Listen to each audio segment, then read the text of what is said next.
Heard about the struggles of restaurants and hotels in the hospitality industry. But there's another group of workers who say they've been forgotten when it comes to government relief funds. They've been called invisible. Others describe them as the hidden thousands and thousands. They are the self-employed business owners and independent contractors who do work for live events.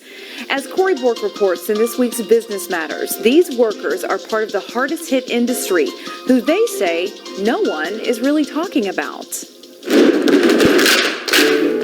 Putting on live theater involves a lot of work behind the scenes. It's something Gaea Dill-D'Ascoli has done most of her life as a set technician.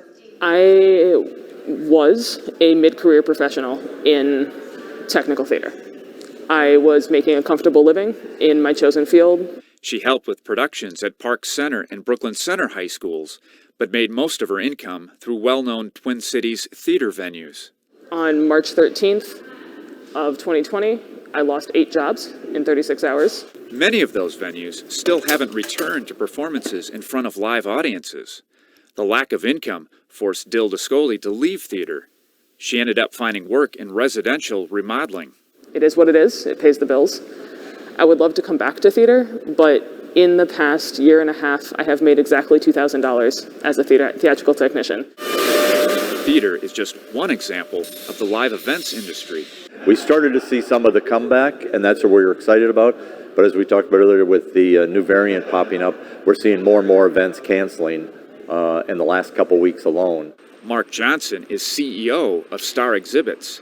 The Brooklyn Park-based company helps businesses put on elaborate displays for trade shows and conferences. That included work for Doritos at Super Bowl 52 in Minneapolis. Today, Star's workforce is depleted from what used to be 117 employees to now roughly 1/3 the size. Federal PPP loans to help companies keep workers only went so far. Covers my employees for a few months, but it really doesn't cover the business for the full exposure that we have given this pandemic. We are here to listen to your stories so that we can then use them to advocate on your behalf in Washington, D.C. Both Dill-D'Ascoli and Johnson pressed for relief funds during a listening session last week involving local Congressman Dean Phillips. They hope something can be done to protect a once thriving industry. The infrastructure that is meant for our industry, a lot of it is gone. It's going to be hard to replace that talent and expertise that the people that have now left. We need support, and that support needs to be financial. It can't just be platitudes and sympathy, which is a lot of what we've been getting. For Business Matters, Corey Bork, CCX News. It's estimated that close to 25% of small businesses in the live events industry have gone away. Johnson with Star Exhibit says it could be 2 to 3 years before his business returns to where it was before.